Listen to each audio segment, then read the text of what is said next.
Welcome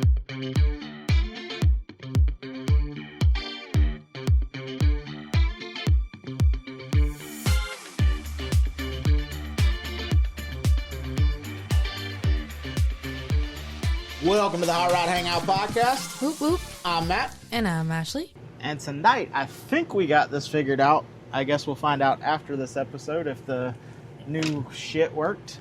But this will be the first time recording in the bus with the new gear. Tonight's guest is Mr. Gary Pounds with Sinister Stitch. What's going on, man? What's going on, bud? Just living a dream. Trying to stay inside where it's not as hot and no gnats. Yeah, the gnats, I don't know which is worse. I was out fixing the giveaway bike, the seat post that's not knurled. So I was trying to fix it yesterday for him. And I'm standing out there and I look down and my legs are fully black. And I'm like, what the? So what originally got you into cars? So, growing up, my dad, he was always into, classic muscles, Mustangs, Camaros. Talking about like 69 Mustangs, 67 Camaros. Mom drove a 67 Camaro. Dad drove a 69 or a 70 Boss Mustang, 302 Boss, believe it or not. And before I come along. Anyways, he got back into it when I was about 8 or 10 years old. They bought another 67 Mustang, and that's really where that's what hooked me on cars, and then I fell in love with the idea of building them myself. Okay. What made you, I said Sinister Stitch, you do interior. What made you want to get into the interior? The interior. So, yeah, the interior came because I didn't know, well, I had my sister. Let me back that up a little bit. My great uncle, my granddaddy's brother, which I had a tremendous amount of respect for, he's still alive today in his 90s. He was an upholsterer. Okay. He owned a furniture company, actually. And I had a lot of admiration for him. And I had this thing in my life where there were different men that I grew up with that I respected. And when I was young, I went out and purposely sought the jobs that those men did. Because I wanted to know, I just felt like, I guess, I wanted to understand what they did more. I had a lot of respect for them. And one of those things was my great uncle. He was an upholsterer. Combined that with my love for classic muscle, and I wanted to build my own cars, and I felt like that was just one step in the process. Ultimately, I would have learned to paint and do all the other stuff, but my sisters, my uncle he lived in Mississippi, so obviously that was off the table. I couldn't go learn from him. My sister's friend, her dad owned an upholstery shop in town, and it just worked out. I found that out. I went and asked him for a job. And that's how it all started. I started working at Weeks Upholstery in Adel, Georgia. Okay. Yep. And not anything like I'm doing today. It was more like just put it back like you found it. We might have did one or two what you would call customs, at the time. They were more or less like just really nice, more like a restoration. We'd call it a resto mod today. That's what it would have been, yeah. So but he was mainly focusing more on better quality of like a repurpose. So yeah, better quality cat skin. Yeah, that's right. Well, I would say a lot of times it was just like we'd have people come in and they're like, they're really concerned about the price, and they're not worried about. They just want a good job. Right. It ain't got to be the best job, and we want it. I got a day off work tomorrow. I'd like to have it by the time I go back. And so we would do a job that was exceptional for the price level, Gotcha. Yeah. And me having I don't know if it's a quirk or a perk, I don't know, but I'm a perfectionist, and stuff really gets under my skin if it's not right. So I would always strive to be better, and I looked at like pretty much like every job I've ever had, like it was a challenge to become more efficient, better, that I wanted everyone to look better than the last one. I'm never satisfied with anything that I do. I always think I could have did better, and that just drove me to get better and better while I was there, you know. And even if it was I redone a boat once, and it was just an old boat with like a ski boat, you know. And it was brought it in. I had to cut all the wood. It was all rotten. It was all junk. And somewhere I still have pictures of that thing. I was so proud when I got done because I had to build it from scratch back. And for probably 17-year-old, I did a pretty decent job. Now I looked back at those pictures the other day, and it wasn't quite as perfect as I remembered it being. You know, because I was like, but it did. You know, I mean, at the same time, it still was really good. You know, because I remember what I put into that. Yeah. And there's probably a lot of newer techniques or technology that's come about now as opposed to being 17. The number one technology is the internet. Yeah, because it puts me in contact with I was in contact with a guy in Texas, in Houston, Texas. He was really killing the game, you know, and I sent him a message one day. He stopped what he was doing and took like an hour and made a video of what he was doing and showed me how he was putting at the time, a 2019 Cadillac Dash into a Caprice. You know, and that was in 2019. You know, so it was like 1 year old. Well, no, it might have been in 2020. So yeah, it would have been like 1 year old. Yeah, and and he just stopped what he was doing. He showed me how he cut it in half and expanded it, how he was joining it all back together, and it created a friendship there, of course. And then there's another guy. He's in Arizona. His name's Adam, but that's all I'm going to say. Yeah, we can probably. Anyways, there's a guy in Arizona that if I send him a message, he'll help me out, and he's building $150,000 cars, and we become friends on a Facebook page, you know. Oh, and with the internet, you can see new ideas. You can see, and also the forums, which is now kind of switched more to Facebook. Yes. But asking questions, and you're going to get the people that gatekeep and don't want to tell you, but then you're also going to get the guys that where are you at? I'll come show you how to do it. It's surprising, and what I found is the old ideas, the old way, it was to gatekeep, you know. But the new guys, they're not gatekeeping because they know 90% of people. It's not that you couldn't perform on their level; it's that you don't have the drive to. Yeah. So they don't have the, you know, like most people don't want to go the extra mile and do something as good as it can be done because, quite honestly, it is very labor intensive. You got to build a clientele for it because not everybody's willing to pay for it. And there's so many more people that will accept mediocrity that, you know, you can just do that. You know? Well, I was talking to somebody at the car show last weekend, and, you know, they were talking about wanting to start a podcast, and I was like, yeah, do it. Mm-hmm.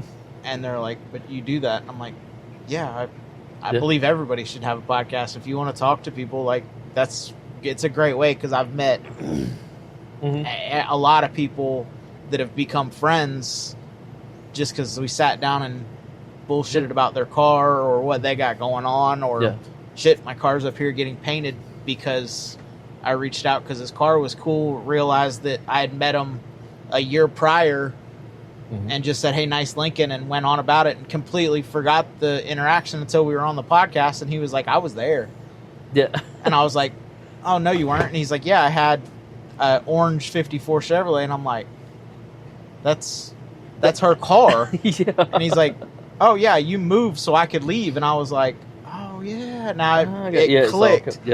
But there's so much with social media and everything like that. Our podcasts are an hour to 2 hours long. I think the longest one we ever did was 3 hours, but that was with another podcast. Yeah. And that's 3 hours. There's 24 hours in the day. We're awake for 16 of them. You know, I release one episode, so I'm going to take up at maximum 2 hours of your time. you can still listen to another 7 podcasts that day. And then you have 7 days. Yeah. So it's not like you don't need to hunt or hide so much.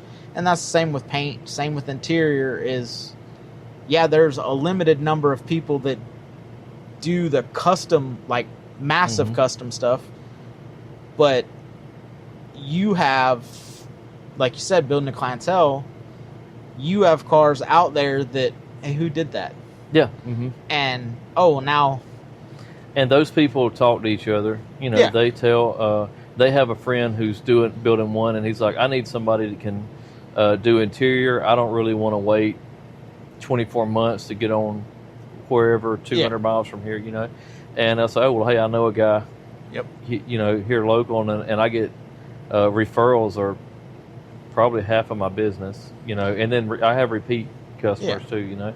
Well, I mean, the Psycho Lincoln has your interior.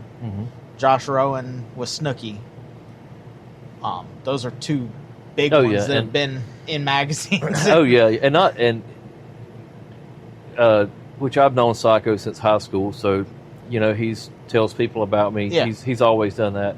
I want to say one thing: Josh is the only person, because it's not a secret. I sponsored part of it. You know, now he paid for that. He didn't. I didn't just do it for free, you know, but I did sponsor him. Yeah. And I can't tell you how many people I've had come in the shop, especially early on. Man, if you just do this, Josh, he came through and he sent me, at least three solid customers that I will probably do real high. I mean, I want to do high-end, high-dollar work for, and probably more than one vehicle.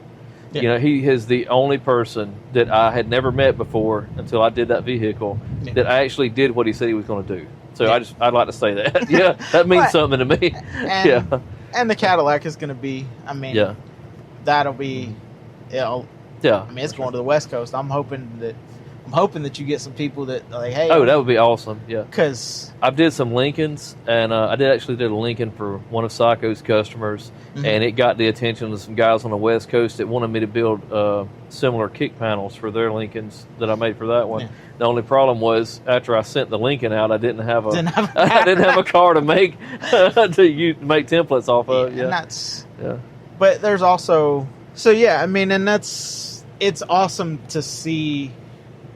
Like, because Psycho's car's been done for a few years. It's been done for a little while now. And then seeing Snooki in person when it was at Made of Steel, I was like, 2 vastly different styles, but both of them completed the mission of what they were going after. And to see that, because a lot of times, you know, even with Psycho, with the paint, you know, what do you want on your roof? I want you to do it. And he's like, what do you mean? Like, I'm like, I want you, because when we got our logos made for the shows, you know, we went through Johnny Jalopy, did both of our logos, and he's like, well, what style do you want? I'm like, I want it to look like Johnny Jalopy drew my car. I want Johnny Jalopy to drive this 53 Meadowbrook. Like, I want your style. If I wanted fancy or color or this, I would go to Rowan. I would go to this one. I'd go to that one. It's the same with car builders. If you want a shiny car, you don't go to Vegas Rat Rods, welder up, and tell them, hey, build me a 32 coupe. That doesn't... you know, when you wouldn't go to Roadster Shop and tell them that you want a Rat Rod. That's right. So when you're going to these places or talking to people, you're kind of going after their style. You want go as hard as you want, and that was Psycho would ask me like, well, why don't you give me anything on the roof? And I was like, well, because we're working it out in advertising. I said, I don't want to tell you something that I think is easy, and then you go, man, this dude's a dick. That's the hardest thing you could possibly have picked. Yeah. But I also don't want to tell you like, oh, well, just give me some geometric shapes and it be easy and not show off what you're trying to do. I want it to be, you know, everybody needs to build together, because obviously that car is, the 54 was never supposed to be the podcast car. That was supposed to be the build. Yeah. But I want people to see it and be like, oh, who painted that? Mm-hmm. Psycho. Who did the interior? Sinister. Who did this? That, I want to be able to push the people that, or support the people that supported us. Because, like you said with Josh, it's a risk. When somebody goes, hey, I need help on this, and you go, yeah, I'll do that. And then at the end of the day, did you get anything out of that money, the money and the time and the effort and all that and value? I would rather you do nothing for me and me tell people like, look at your work, than to try to figure out a way that you look at me and you're like, hey, that didn't really work out the way that we had talked about it. That's or right. Whatever. Yeah. So I know you got a couple projects. What cars your personal cars? What are you currently working on? I've got a 57 Dodge panel wagon that I'm really wanting to get together, and which that's going to be a shop. It'll have the logo on the side of it. We were originally going to just leave it patinaed like it is. Josh is going to do the artwork on the side of it, and then he knows how to patina the artwork and make it look like it's just as old as the truck. Because unfortunately, it got damaged in this storm that we had, and so now we're kind of like, I don't know if we're going to still stick with the patina thing, but we're going to have like different colored door, because the doors are damaged. One of the latches failed and it sucked the door open, folded it all the way back around to the fender. So I've got to figure out what's going on with that. Once we get it lined out again, though, we're going to get that done. But the interior of the truck is going to be the showpiece. Like, it's going to be the idea in my head was it's going to be a jalopy looking truck. Not doing anything special to it. I'm going to drop a 318 in it. It just needs to pull itself down the road. I want the straight axle in the front end. Right now it's sitting there. It looks like a gasser. It's got the straight axle. It sets up in there, and I actually kind of like the way it looks. And I was playing with the idea of actually just leaving it that way, But the showpiece will be the interior, and I haven't figured out what it's going to be. I personally, I like it loud. Like, I would probably do a solid like acid lime green interior in it, or white and red. I mean, I like that. When I was a kid, I just like the bright, flashy cars of the interiors, but I'll have to figure it out when it gets here. I've got different ideas, but I don't know which way I'll wind up going.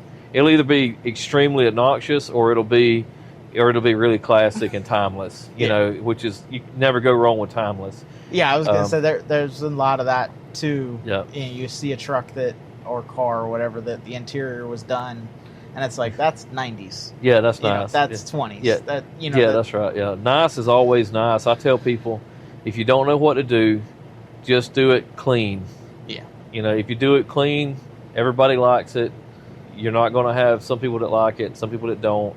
Everybody likes a good, clean, classic look. If you know what you like and you don't care what everybody else likes, it don't really matter. Do it the way you want it. So, unlimited budget. Somebody handed you a fistful of money. What's the dream build? Probably be like a 70 Hemi Cuda. It for a long time it was a 68 Charger, but it'd probably be a 70 Hemi Cuda. Okay.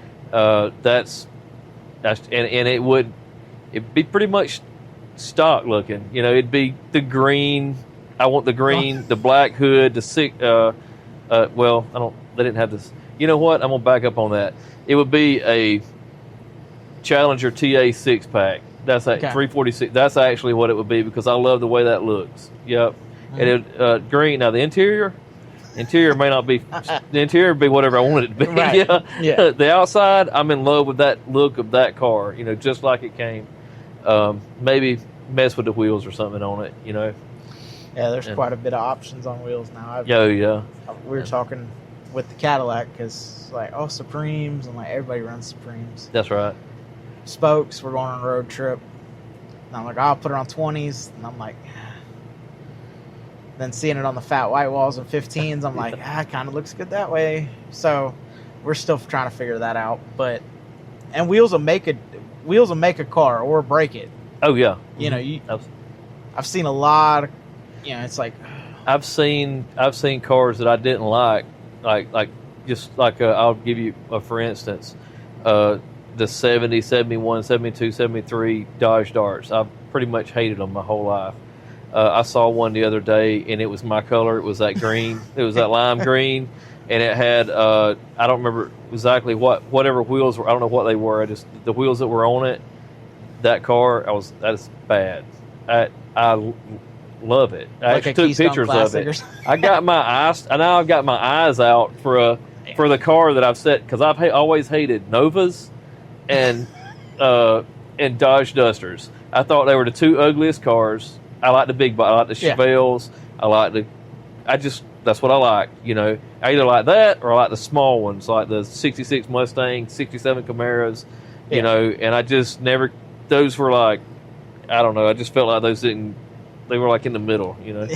And, you know, I reserve the right to change my mind whenever I want to, and I saw that and I was like, oh, I got to have one, and I want one, you know, and they're cheap. Oh, and stance and wheels, because me and Ashley will talk, we'll see a car or you see a commercial or something, and it's like, man, that car is like 4 inches lowered or laid out, and the right set of wheels away from being super cool. Yeah. And no, it's ugly. I'm like, Google that year, that car bagged. And she's like, okay, it does look good. Mm-hmm. You know, and or little changes, which that was, you know, with the custom with a K stuff. I like my old customs where something has changed, but unless a stock version's sitting next to it, you can't really figure it out. Yeah, I do. I like that. You know, the 55 Crown Vic that we took on the road trip that I went with Bad Idea Customs and Brian from hometown. Brian built that car. Ken, Bad Idea, painted it and did the lace roof and everything like that. And looking at the car, you're just like, okay, it's a really good example of a 55 Crown Vic. Yeah. And then you're like, wait a second. They took the trim, you know, the Crown Vic had that big V trim. It's gone on the outside of the car. But if you look at the door panel, it has that trim.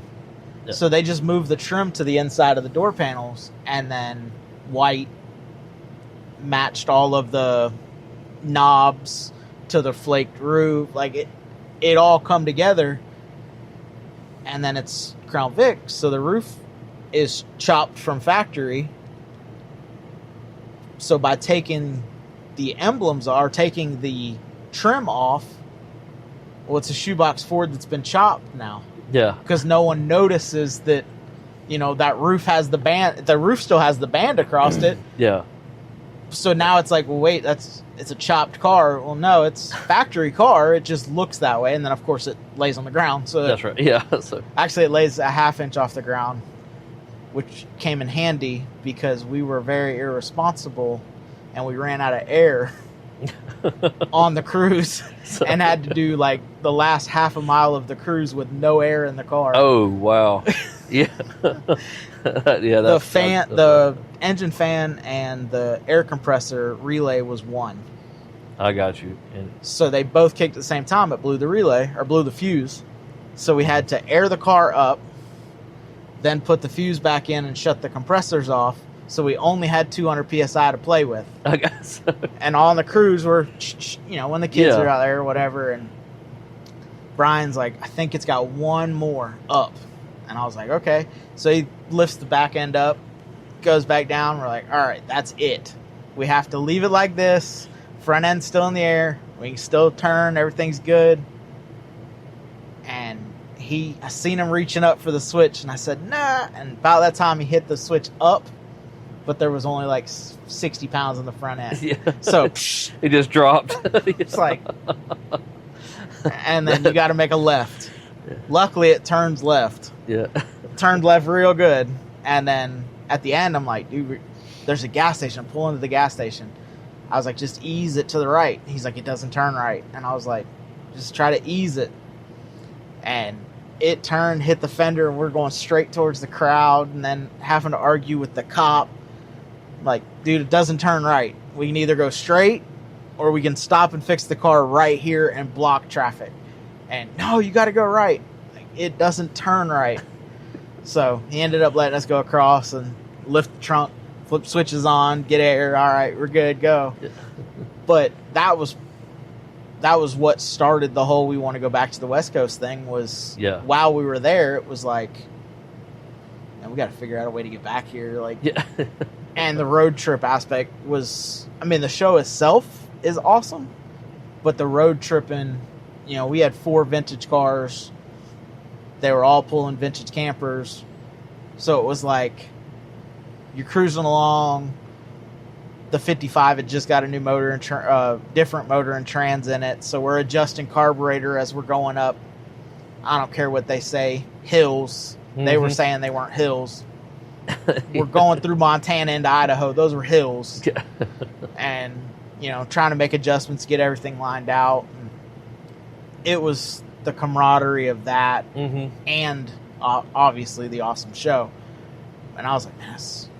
And then we were supposed to go this year, but I'll be honest, my broke ass couldn't afford to build a car and go. And Ken, the guy that was the reason we went in the first place, by the time they made it back, because we got on a plane in Bakersfield. We left his Woody at the airport and got on planes and come home, and they had to drive that joker back to Utah, or back to Montana, and it was leaking water before we got to Santa Maria. So they had to drive 30 minutes, put a couple gallons of water in it, drive 30 minutes, all the way back up to Montana. So by the time they made it back, he didn't even want to look at cars. He didn't care about a car. So I've got you're talking about stuff to build. I have a 68 Cornet. That sometime, I don't know exactly which one, how it's going to go. I'm still trying to get all my ducks in a row. But I was up at the Good Guys show that came. I went there, so I'm walking around. I meet Josh Rowan. I meet one of my customers up there, and then I meet Josh. And I'm standing there talking to Josh, and I'm telling him, I said, I just saw a Cornet sitting over there, and I am on fire to get home and start building my Cornet right now. As I said that, there's a guy standing there, and he's like, he hasn't said nothing. And then he's like, what all you got to do to it? And I was like, well, I got to get some front end sheet metal for it, whatever. And he comes out of his pocket, and he's like, if I only knew a guy that could do that. And I was like, well, yeah, if I knew a guy, I would, whatever. And he's like, and I was like, take the card. And then Josh's like, hey, this is my buddy. He's he represents AMD or sheet metal, whatever. And I was like, oh, really? And he shakes. We have a conversation. He's like, when you get ready to do it, Ed. I think really stout guy. Yeah.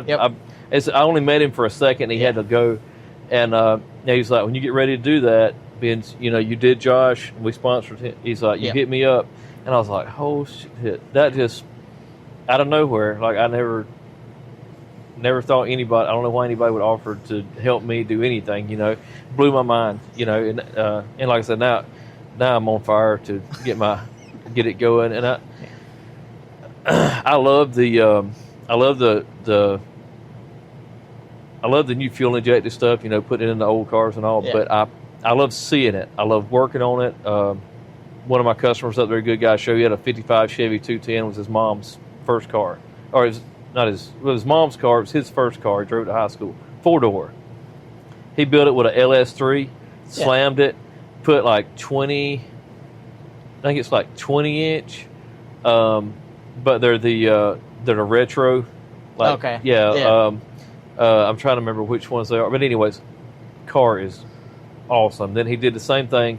He wanted diamonds, but we did diamonds, and we did it with we modified the seats. We put bolsters on them. Built a custom armrest that sets in the seat. He made his own door pulls and everything. It's really nice. He put LS3 in it. I love it. I wouldn't mind having it. My personal cars, because I'm into the hot rod stuff, the muscle cars, I'm also in love with the analog aspect of those cars. And I don't care about it being period correct. I don't care if it was a factory V8 or a inline six. I'm a hot rodder. I don't care about any of that. I'm in love with the just building a hot rod at home with what I have available and making it run. I like tuning the carburetors. I like messing with it. I like all of it. You know, I grew up doing that, and I get a lot of enjoyment out of it. And it's not that I'm against the other. I have a great respect for it, and I love it. But I love this more. You know, like if I was building one for my mama, I'd go put an LS in it. You know what I mean? Like whatever. And that was which we did it backwards. Mm-hmm. My car has the LS, and her car's getting a small block whenever that time comes. But that was what I always said was, I'll put an LS with a factory computer in whatever she's got. Mm-hmm. That way, I don't have to worry about. Oh yeah, it's hot and it doesn't want to start, or it's cold and it doesn't want to start. Hit the button and it starts and drive. I'm working on my uncle's. He's got an anniversary, like a '77, I think it is. It's the anniversary, silver anniversary edition Corvette. He's got a one of the Vortec 350s in it. Mm-hmm. So anyway, I built the carburetor on it. I got it in time. I've been tuning the carburetors, having to work with the accelerator pump jets. But anyways, we're working on it. I let it set for a week. Go out, crank it up, take it down the road, and come back, and it shuts off when I pull in the yard. I'm like, what's wrong with this thing now? I get out, the whole intake's covered in gas. Float stuck in it.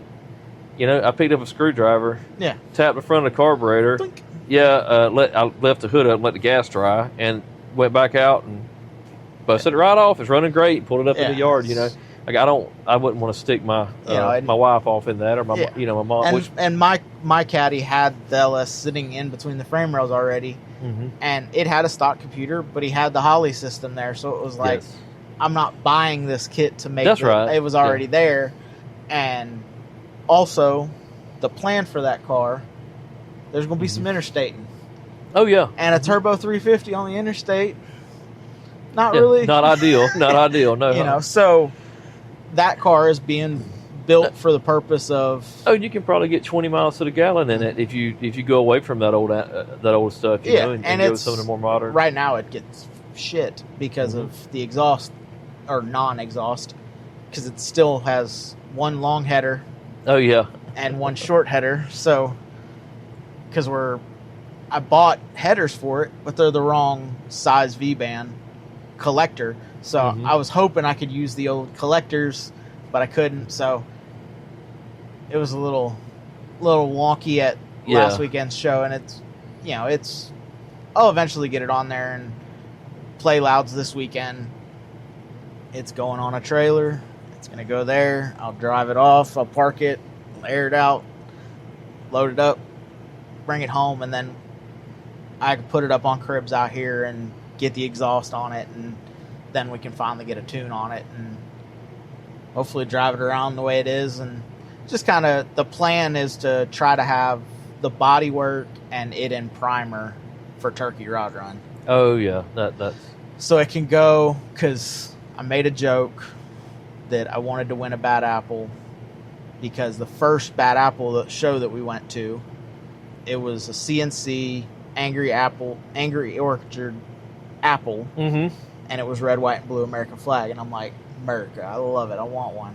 We took her car the next year, registered under her name, and she wins the Bad Apple, and I'm like, I said on a podcast, it's the only one I wanted, and you win it, but all right, whatever. Which hers is a rotten apple. So it's green, and then under black light it glows, and oh, that's awesome. So they always have cool trophies, and it's CNC cut. It's not like a plastic trophy. Those I don't.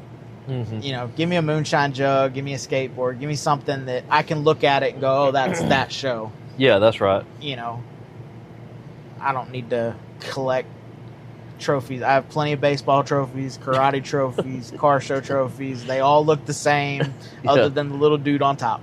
Yeah. But something cool like that. Yeah. They were.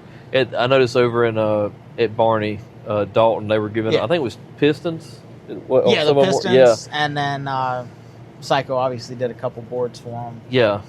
And the Critter Chat was spark plug trophies, and then Psycho did a board. But it's something different that's not, run of the mill. And for anyone that doesn't know, that show that went on last weekend was good. Yes, there was some growing pains. It was their first one. They're admittedly not car show goers. They just like cars. Yeah. So they made a lot of decisions that you don't think about until somebody brings it up. But also, it's a benefit show. So anyone that stomped their feet and cried about anything, y'all suck. Yeah. And I think there was enough. It looked like now. Unfortunately, every time I step foot in a car show, somebody grabs me by the arm. I have to go look at their interior. Somebody else grabs me, and I've done work for them, and I get to talk to them. Or they grab me, and they want to know when I'll be. Am I able for them to bring their car yet? It's like that was my whole day. Yeah. I didn't see any. I got to look around just a little bit after the people started leaving because the people that were grabbing we were leaving. And then it's okay. I mean, I just it's just it's the nature of the beast. Oh, I spent probably an hour and a half in the trunk of my car trying to fix a fitting because the drain tank, the drain fitting on my tank blew out. I went to show the dude with the hearse, the Cadillac hearse. Mm-hmm. He comes over. I didn't get to see it. I saw it from a distance, and he left before I could make it over there. And he had come over, and he was like, "You're on air, right?" And I was like, "Yeah." He's like, "Can I see your setup?" And I was like, "Man, it's just a trunk that's got padding in it right now." But yeah, I mean, I'll show it to you. And I fired the car up, and my gauge stayed at 0, and I'm like. So then I opened the trunk up, and the drain hose is at the other end of the trunk, and I'm like, uh-oh. That's supposed to be hooked up over there. The fitting had blew apart. Mm-hmm. So KJ with Strictly Minis, he lives right around the corner, so he went and got me a plug. But now I'm like in there, and the tank is not real accessible on the bottom, so I'm in there like trying to get at it, yeah. But so it held it enough to where I could air it up, drive it, put it on trailer, and we could fix it now. But yeah, people walk by. What are you doing? Just hanging out in my trunk. Just is it broke? Yep, just hanging out in here. Thought it'd be cool to sit back here. Yeah, it's just so I was trying to get trying to escape the gnats. Yeah, but and then there's, and I told Dalton this too. It's hard to have a show that's not a specific. Yeah, that's right. Yeah, like not a everybody's going to show happy. up with a restored to best condition. 30s era. You got whatever. At that show there was tuner cars. There was right-hand drive because Valdosta has the most right-hand drive cars I think I've ever seen in my entire life. Yes. Because of the military base. Mm-hmm. They do. Yep. I'm working on. Well, it's not a right-hand drive, but I'm working on one of those people's cars right now. First time somebody pulled in the Skyline and got out of and I was like, you got out the wrong side. I mean, it's the right side, but but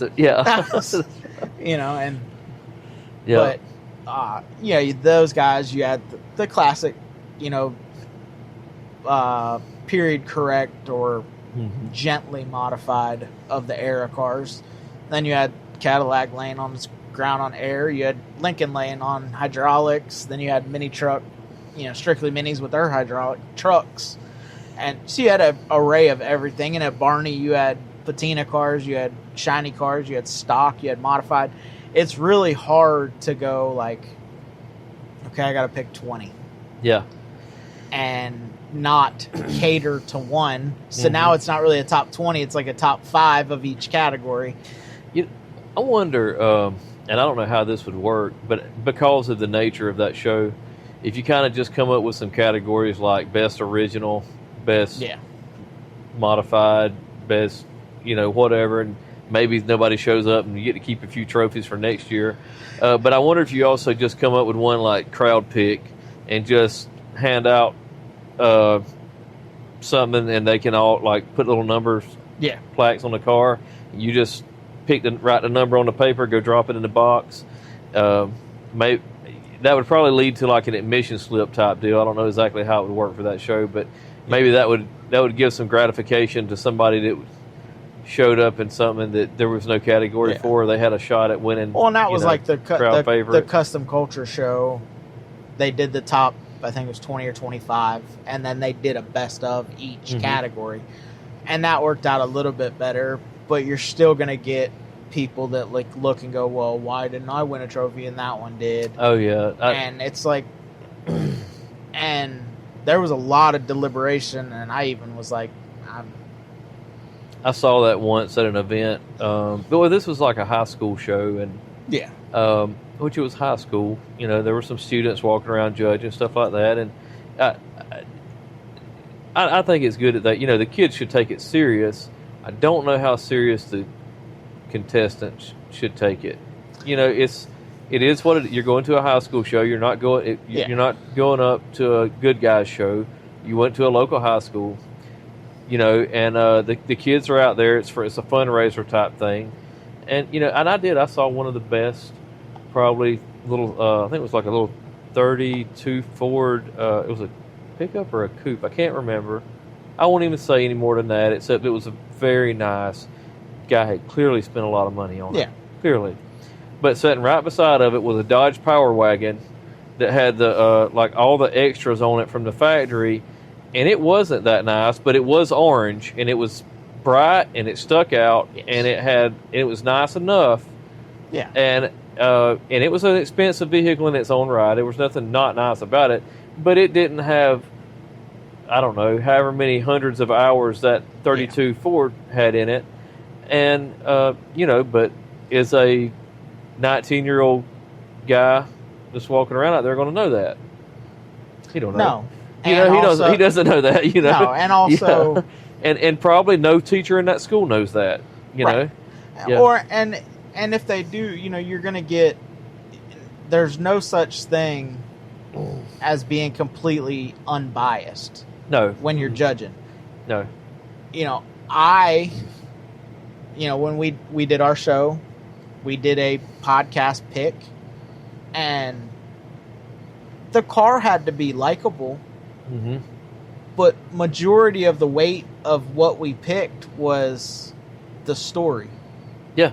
The first year it was a 53 Meadowbrook that I dropped my gantry off 5 days before the show, and we were cutting a hole in the firewall on New Year's Day, and 4 days later, they unloaded it off a trailer with a shoestring as a throttle cable, and no boost tube. So all it did was roll coal coming across with no hood and a hood stack. And it was like, that's cool.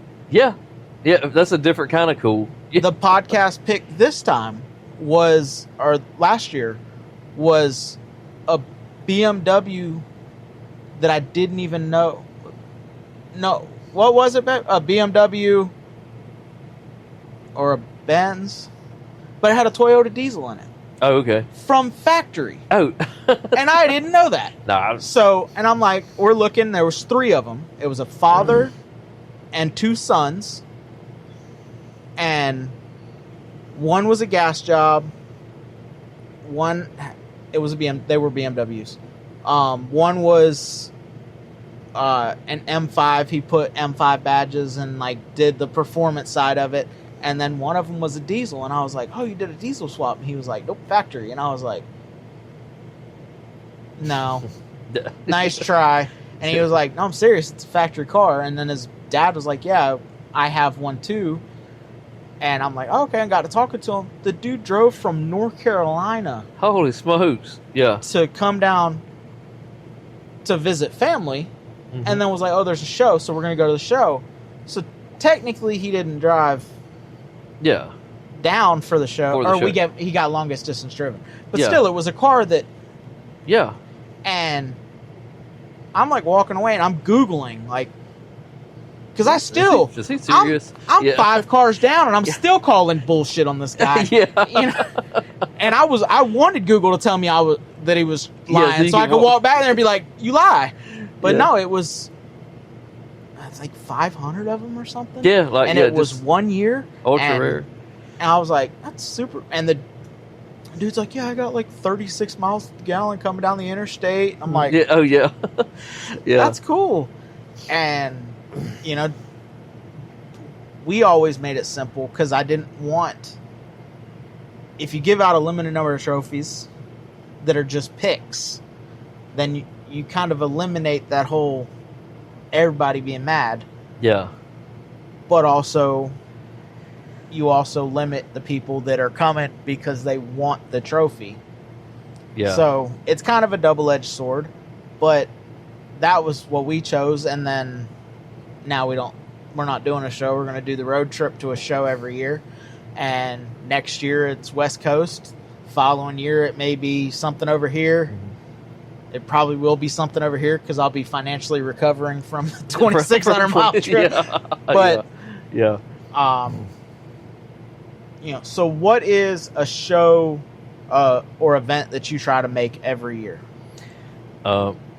So, or a few of them, because y'all got to. well, I'll say that the one thing that I'm always trying to make Psychos toys for tots. I try to make that regardless what's going on. For the last I think this is my 5th or 6th year in the upholstery business, working for myself. It's been I just didn't do anything. I just focused on, I got to get this workout, and I'm taking on, like, early on I took on stuff that I knew I could do it, but I've never done it. Yeah. And I don't know how long this is going to take. I just know I've got to get it done in this much time, you know. And so it means that I work as long as I work. Now I've kind of learned the ropes and whatever, so I'm trying to do more. But the definitely the Toys for Tots thing, the swap meet, even though that thing is like, it's not what it used to be. I got good memories there. I'm going to be there. If they're having a swap meet, I'm walking the whole entire place, every parts row, everything out there. When I'm too old to walk it, I'm going to ride in one of those little hub around things, and look. I look forward to the. Yeah, This will be our first year going to the fall one, because it always falls right before Turkey. Yeah. So we'd always have to pick, and obviously we lived in Florida, so Turkey won every year. Every year. We come up for the spring one with one of our advertisers. He had a booth and come up, and I was like, y'all really oversold this one. And they're like, no, that's small. And I was like, oh, well. So we look forward to this year. I think we can make it. I think we can make that drive. Oh, yeah. I hope you get, because I'll see right after it, the next week is Turkey Rod Run. Yeah. Yep. I would like to make that, and I'll tell you, I'd like to make the one that's on the at the NASCAR track in Alabama. Battle Alabama. Yeah, Battle Alabama. I'd like to make Battle Alabama, and I have never been to the Lowrider show.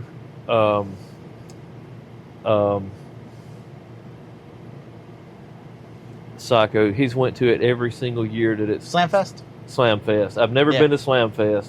I want to go to Slamfest, and I would probably try to, if I haven't already missed it.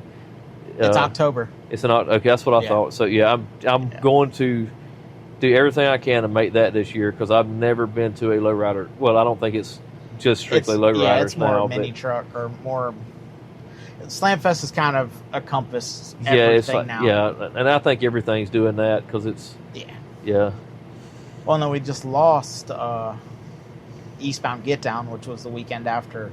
We tried to do ours the weekend before to try to get some of those guys that were traveling down. Oh, yeah. Hey, come down the weekend before. You can go to our show and then hang out in Daytona and go to Eastbound. But I guess they're not doing it. They're done. I'm assuming that the money to rent that venue out for 3 days was... It's probably astronomical. I remember looking around, and I was like, you know, our first year, I felt, you know, I want to do a car show. You call somebody up and go, hey, I want to do a car show. They go, when? You tell them, and they go, cool. Yeah. I know. Because it's, you know, it's just, a car show is an attraction. You know, like if there's local businesses in the area, it will blow up those businesses in that area. You know, there's food vendors, there's sanitation services. Well, and then you know, and we weren't thinking like, you got to get dumpsters, you got to get porta potties, you got to get this, you got to get that, and it's like insurance. Yeah. What do you mean? I need $1 million of insurance to put a car show on? You know, like, what are you talking about? And luckily, we got in with Don Garlitz and worked a good deal out with him to where we weren't affected. But people complain on, you know, oh, it's $25 is too much, and it's like, 25, dude. Yeah. I'm going into this weekend $5,000 in the hole. I hope you show up. Like, I was. They wouldn't allow it. Went to the Good Guys show then because I think it was. Well, and just to walk in was 25 or 35. Might have been. I can't remember, but I didn't have. I mean, well, I mean, look at the venue. Look at the truck shows. The squatted truck shows. Yeah, they're $75 to enter. Lowrider was, I think, $75. Mm-hmm. You know, it's. And then indoor, you want to park inside. Now it's even more money. And it's like, but there's a lot of money. And even going to shows, I never thought about it until we started. And it's like, it's $400 to have a dumpster there for a day. Yeah, it's a day. $400 to have 3 or 4 porta potties on site. And it's like, okay, and then the venue, whatever the venue's going to cost, and then insurance, and there's a lot of stuff that goes into it. I would love to eventually find a spot where we can do a car show, and I can be like, hey, just show up, guys. Oh yeah, like Dino's. I want to get out to Dino's. I want to talk to him because I want to find out, like, because he started. Yeah. It was for Good Guys. Mm-hmm. It was a couple buddies come over, and he would feed everybody spaghetti at his yard. And then it was like, okay, there's too many people here. Let's move it to the appliance store because he was an appliance guy. Yeah. And then it was like, okay, it's too big for this, and now they're at a stadium. Yeah, it just took off from nothing. Yeah. And giving out crate motors, and giving this out, and I want to know how you do that because. Well, apparently, I don't, and I know that the one thing I'm really bad at asking people for money or help, or I'll just do it myself. I'll struggle. I don't care, but I need to get better at that because a lot of it is sponsors and. Yeah, I think the trick to anything is start doing it. Yeah, like, I mean, I don't necessarily mean that you're going to start and go rent a stadium, but you're going to start doing it, even if you do it in your front yard, and then. Through doing it, the process reveals itself as it, Well, and that's your sponsors help. Oh, yeah. That was something that we never, because I said and it's not pride because I will admit I need help. Yeah. But it's just I know everyone else has bills. I know everybody else. Oh yeah. Yeah. So it's kind of like, why should you give me money? And it's the same. I get imposter syndrome with why do people want to talk to me sometimes? Oh yeah, that's right. And if you figure out that, I mean, I think it's a good idea. I mean, like if you push more venue, and like there's more venues and more places to go have a show, to get at it drives the industry as a whole because and. If you're doing that, I'm sure that there's people that'll be willing to get on board just to have their name attached to it, to push it. Like when I went to Good Joe Show, AMD Sheet Metal, they were there and they had a big booth set up. Mm-hmm. They were inside. They had a representative walking around it that I wound up meeting. Yeah. And there was other people there, and they were, and that just, and I didn't ask, he just jumped in and it even caught me off guard because I'm like, hey man, I'm building a 68 Cornet, but it might be on air shocks and look like it just rolled out of like 1976. You know what I mean? Like I'm not I had a specific idea for this car, and it's probably what everybody hates, not what everybody loves. You know what I mean? Like, because I kind of wanted to make it look like something from my childhood I saw. You know, it's going to be like this, and I'm probably going to get really tired of it after about a year, and then I'm going to probably put it on like some big wheels and just, you know, change it all up. But right out the gate, it's probably going to have a big STP logo on the hood. It'll be white. It'll kind of look like it's an imitation of a race car. And I'll probably have a Hillborn scoop sticking out the hood, you know, and it's going to have a wild green interior inside. So, you know, you know, it may not be your cup of tea, you know, and but you know, they were cool about it. They didn't really care. Yeah, they do. If it's the guy I'm thinking of, they do.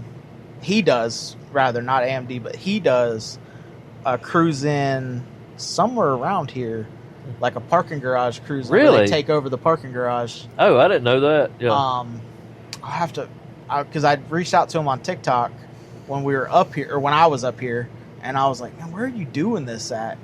Because it was like every level is, like, oh, you're a tuner. Okay, you're level 4. Gotcha. Yeah. Oh, you're a custom level 3 trucks on the bottom, so they don't have to try to go up the ramps. Oh, yeah. You know, and like, it was a big turnout. I'm like, that's awesome. And then obviously he had the one video was a drone, and it started at the top, and it like went all the way down and showed it off. like, Yeah, cool. That's really cool. You know, but so what is one piece of advice, and it could be on the upholstery side or cars in general? What's one piece of advice that you would give somebody trying to get into this? Whether it's upholstery or paint and body or pretty much anything. I don't anything that I've ever done. My advice is to obviously, if you're thinking about getting into something, you've probably done some research. You've looked on the internet. You've looked somewhere. Get up and start doing it. Like, I mean, that is, if you don't get up off your rear end and start doing it, it's not going to happen. Yeah. You know, and it might mean if it's upholstery, then you need to go ahead and take the plunge and buy a sewing machine and do a little bit of research, try to get it figured out, buy the sewing machine, get one that you can afford, even if you got to buy it used. Well, you probably will buy it used. Most of mine are used. Figure out how to fix it. You're going to have to do that anyways because upholstery is a dying trade, and guess what else is? Sewing machine mechanic. So you'll be your own sewing machine mechanic, you know, and you're just going to have to figure it out, you know, and don't expect to make a lot of money, you know, not up front. Like you expect that you're going to have to do this on the side until either the work is starting to, you're having to try to figure out how am I going to get all this work done and still be at my job from whatever my 40 hours a week that I got to do here, and I got too much to do here, and you'll have to work yourself into a situation where you have to make a choice. Either I got to stop doing this, or I got to stop doing the upholstery or the whatever it is and stick with my day job, or either it's time to leave the day job and jump into this. And when you do that, unless you're very lucky, just expect for it to be a struggle. You know, if I was married, I cashed out what little bit I had in my 401k, and I paid off everything I owned, so I'm debt free. And my wife was able to make sure that there was food on the table and electricity was paid while I learned how to make a living. You know, and that's basically how it went. You know, and there was a lot of. That's the reason my cars aren't done. That's the reason all the projects that I had stopped, and I had way too many projects. I'm a car guy. And I wound up selling them all. I sold for instance, I sold a 68 Roadrunner I said I'd never get rid of. I sold a 79 Jeep Wagoneer that had all the options. It was really cool. Had a bunch of one-off options on it. That's the one that Gary ended up with. Yeah, that's the one that Gary's got. Yep. And matter of fact, Gary got those particular cars I said I'd never sell. I told him, I said, you're the only person that can buy them from me because we go way back. And I said, if you ever get rid of them, I want the first shot back, you know. But yeah, I just started. I got all the dead weight off. I kept the Cornet, and I kept the panel wagon, and everything else had to go, because I had to really focus on that. But I say just get after it, man. If you'll just get after it and then treat it when you're not, like, you're going to discover a lot doing it. You need to try stuff, if you got projects like your own vehicles, do your own stuff, do your friend's stuff. I learned how to mechanic by volunteering to work on anybody's car who would let me. This is when I was in high school. It's hard to do that as a grown man, but yeah, when I was in high school, I wanted to be a mechanic. My dad knew how to do it a little bit, but he had no patience to teach me. So I wound up building I built an engine for one of my best friend's dad. I built a motor in his farm truck. Anybody that I built my first wife when we were dating, I built her uncle's engine in his truck. If somebody had something they wanted done, yeah, man, I'll put that transmission in for you. You got a buddy working on something, go help him. You'll learn a lot. And then so you can treat upholstery or you can treat paint and body the same way. I worked with a guy. Man, this dude, he wanted, he was into. You remember when all the dudes were painting like the box Chevys, like with the M&M and all that stuff. Well, it was in that time frame, and he wanted that, but he didn't have no money. Not because we were young and he was just starting out, not because he wasn't a hard worker. Dude, he's a supervisor where he works now, but he painted his own car, and it looked like crap. And the next week he come to work, and it was repainted, and it looked like crap again. Yeah. And the week after that, it was repainted, but it got better. Like it got marginally better every time. And now he, like I said, he doesn't paint for the public. But now if he picks up a paint gun, I mean, he could if he wanted to quit work tomorrow. Yeah. And once his name got out, he could paint cars because he's good. He's very good, and he bought There's two ways to get experience. I mean, there's two ways to learn. You can try to go to school, pay a lot of money that way, or you can just start doing the thing and buy the experience, and you'll learn a lot from your mistakes. Oh yeah, And now there is no law, especially when you're doing stuff. There is no, you didn't lose. No, you either win or you learn. No, that's right. Yeah, you learn. Yeah, like I say, you're paying for that knowledge one way or another. Yeah. I don't care. It may be in material, or it may be in or paying somebody, or paying somebody else. And I'm gonna tell you what: if you go to school and try to learn paint and body, you're still gonna pay for material because you're still gonna mess up. Yeah, I would say if you could go to work, if it was auto body, I'd probably go to work at a collision center somewhere and work for a little while and get my feet wet, then maybe jump ship and go to a restoration. If you find somebody that would pay you to do that and jump into that a little bit, and that would give you a big head start because you got a guy you can watch, and I learned very well from watching somebody else do something. That's a knack I've always had. But yeah, I mean, ultimately just do it. Just whatever it is, get off your butt and get after it, because it won't happen if you don't. And I say that like I'm like I have to. That's what I have to tell myself. Like I have to kick my own self in the rear. Because I'm like, get your ass up and go to work. Well, and and that's. I was in the situation where you said you kind of have to make a decision, and that's why we're here. Yeah, I found myself not being able to give 100% at my day job. Yes.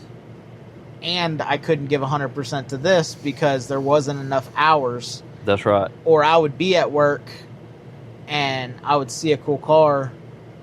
Well, the podcast side of me wanted to talk to the guy for 30 minutes and tell me all about your car, and that's awesome, and this is what we're doing and you should come out, blah, blah, blah, blah. But I'm getting paid not to do that. I'm getting paid to go do something different. And so it was constantly like, hey, man, I would love to stand here and talk to you all day, but, like, I got to go. And then as I'm driving around, I'm thinking, like, remembering where that guy was, so maybe I could go back after work. And then it's like trying to get advertisers or trying to get people to come on. You're writing a shop after hours. Oh, yeah. and hoping that they email you back the next day with a positive. And majority of the time, it's like, yeah, give me a call. Well, I can't because I'm at work. Yeah, you can't. You know, or while we were setting up a show, luckily, you know, Ashley works from home. So if it was like the garbage, the dumpster, the porta potties, she could call when she had a break. She's handling that. That's right. But I can't go to a shop and go, hey, I would love for you to be an advertiser on a podcast because I'm at work. That's right. So it was kind of me and Ashley had to sit down and go, okay, like, how does this look? We're selling the house. Obviously, the Cadillac is what we're doing. And I come up and, you know, I thank you, Gary Turner, for giving me some hours. Yeah, that's right. Yeah. But it ended up working. I was in the same boat. You know, Psycho's giving me updates on my car, and I'm like, that's right. It all worked out. Yeah. And I'll tell you, you know, along with the just networking, networking is very important. And I mean, you can network through your telephone instead of wasting your time scrolling Facebook. Get on some groups that do what the thing is that you want to do. Talk to people. You might find out that you make there's somebody like I made. I'll just use his first name, Adam. I met Adam in there, and he, you know, I made I'm hesitant to say a friend, but somebody that we have a kindred spirit or a common likes and dislikes, and he was willing to help me out when there was no reason to. It benefited him nothing to help me out, you know. But he's taught me how to do stuff and showed me like how do you get, like, I would message him, Adam, I'm trying to I was trying to do wood inlays. So I want to do some wood inlays and some panels, and I said, how do you get that wood inlay look, you know? And he just lays it all out for me, and I'm like, okay, you just said you laminate veneer to aluminum. How do you do that? And he's like, no, I just mean I use the epoxy that I'm going to cover it with, and I just glue it with the epoxy. I was like, oh, okay. And so then I was like, well, how do you do the epoxy? And he's like, you just level it and pour it over the top of it and wait on it to dry. And I was like, oh. And I was like, good deal, thanks. I'm fixing to get on that. So now I've got a direction.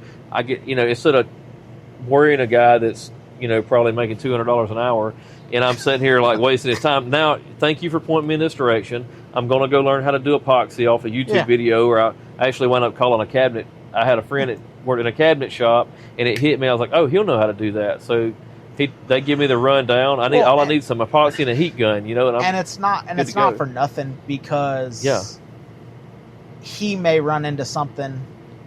Oh yeah, and need an idea bounce, because a lot of times I'll know how to do something, and I joke like Ashley will say, oh, I don't know nothing.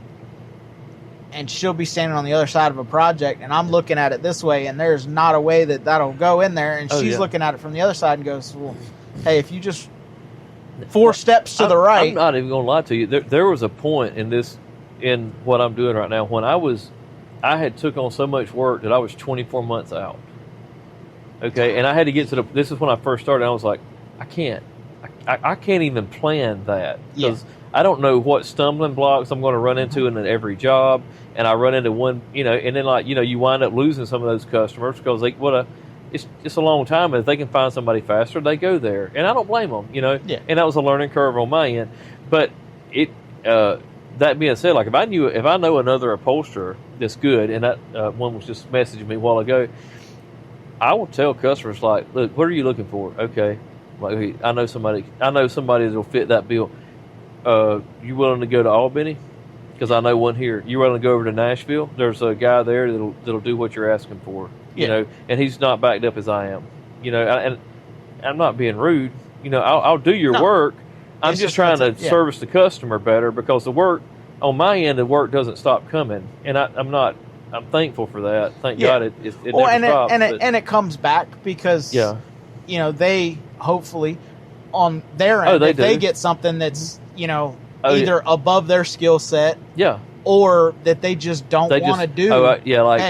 If it's a Volkswagen or European, and especially if it's a convertible, it's call Gary.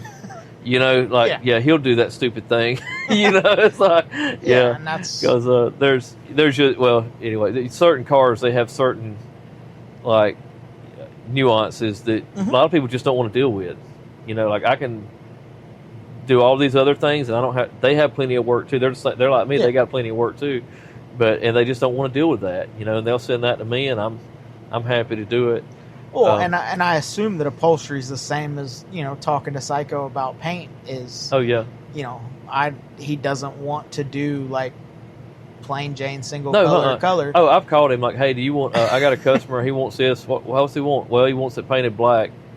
You need to tell him to go find somebody else. And or he's you just can like, kind of no. when you get your clientele and you get the wait list and all that, you can kind of pick and choose. Like that job excites me, so I definitely want to do that.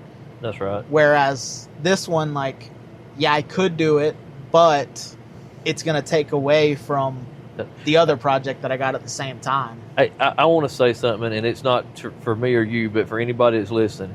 If you like custom cars, period, I don't care if you want to do upholstery, if you want to do body work, you want to be a paint guy, if you want to be a chassis modification, if you want to do wiring, if you want to build wiring harnesses and program computers to make LSs run in whatever you want to put it in, or whatever Mopar, like the modern Hemis, and put it, whatever it is, if you're interested in that, you can absolutely make a living doing it, because there is a shortage of people who want to do custom work or to do trades, like just I'm going to call upholstery a skilled trade. Okay, just like being a plumber or building a house or whatever.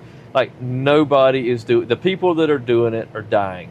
Yes, and the ones that aren't dying, they're retiring. And and most people that I've tried to hire a few people, and I'm not knocking them. They came in, they looked at it, and the like, okay, this is good. I said, no, that's not good enough. It's got to be perfect. It's like if it's coming out of here, there's a certain standard, and it's got to meet that standard, and they're not willing to. Yeah, they don't. Well, they're just not interested in it. They can make money doing something else. Mm-hmm. So, but if you're the kind of person that cares about, especially if you want to present people with the best, or you want to make stuff that nobody else does, if you'll just build one for yourself. By the time you finish, if you just go buy any car, it don't even matter what it is, just buy a car that you can stand and look at and build it in something cool and custom. By the time you get done, you'll know how to do the next one. Yeah. Because it's just the same thing, different car. Mm-hmm. And if you think that you would enjoy making a living doing that, then just start making a living doing it. It'll come. The business will come as soon as you'll do a few. You may have to do a little bit less than what it's actually worth, and you may need to keep your day job while you do that. But as soon as you get those awesome things, what interiors, cars, whatever it is, you get them out there in the wild, and your name gets out, and people find out about you, and especially when the right people find out. I know early on I had a customer stand in my yard and tell me, I'm working out of a house trailer that I was renovating. I had the walls tore out of it. I just started my business there, and he's sitting there. He's got like $80,000 invested into his car. It's sitting in my yard, and he says he's a business owner, and he says, Gary, can I talk to you for just a second, like friend to friend? I said, yeah, Bobby. Whatever you want to say. He said, build you a damn shop where he said, I can't leave my $80,000 car in your damn front yard parked in front of this trailer. It builds you a damn shop, son. Put this inside of it. And then the second thing he said was, and charge some more damn money. I need you to stay in business. I have other cars I need done, and you can't make a living working for what you're working for. And what he didn't know, or he probably did know, but he was right, because I was, in my mind, I was thinking to myself, like, I got to find a way to make more money, because, and it wasn't because I didn't have to work, it's because I wasn't charging enough for the work. Yeah. Because the kind of work that I do takes longer than doing it in a, like custom work just takes a little longer, because you're really going after the fine details. And the shop. Oh yeah. The shop sped it up too. Like now that I've got AC on the shop, man. And also, there was a guy I was talking to, and I haven't got him on an episode yet because he's slap busy. Yeah. But he was getting trashed because he got new, some floor coating company come in and redid the shop floor, and he did it white. And oh, you can't do your floor white. And he's like, 100%. Yeah. He's like, it's 100% white. It wipes up. And they're like, oh, it's going to be disgusting. He goes, no. He builds, his bill on a car is 6 figures. Yeah. And he goes, when a guy pulls up, he said he pulls up at this shop and the floor is white and the walls are immaculate and everything is beautiful. He looks way less scrutiny on what I build. Absolutely. He goes, if I take care of my stuff like this, I'm going to take care of his stuff like that. That's right. He goes, as opposed to going in the old shop, he goes, it was a carport next to my house. That's right. With a dirt floor, and I was still building the same quality of cars. That's right. He goes, but a guy pulls up and he goes, well, but they're giving you a side eye. Like you build cool shit, but yeah. I see what you've done, but you did it here, because they're just kind of having a hard time believing that, And so it appearance does matter, or the same, if you're going to meet a prospective. That's right. Appearance does matter. Like you need to keep cleaned up around the place, and that's another reason I got rid of a lot of projects because they were junking up the yard. I hid some in the back, but we were, and it's not like you need a mega shop to be able to do stuff because, I mean, the Cadillac started in a carport. Oh yeah, and well, I work out of my backyard. I did listen to Bobby, and I built me a nice shop, and I already plan on when it's paid off, I'm going to double the size of it. Yeah. Because it's turned into that. But you have, you got to start somewhere, and then you just got to keep going. And if you keep going, it's like it don't stop. Yeah. It don't stop. Well, just keep grinding and it'll all work out. But we are a little over an hour and 15 in. I appreciate you coming on. And we'll definitely get together on the Cadillac. Mm-hmm. But before we get out of here, I'd like to give a huge shout out to Psycho Fab, Local Scene Valdosta, and Sinister Stitch. Till next time, guys, get out and drive your shit. Later.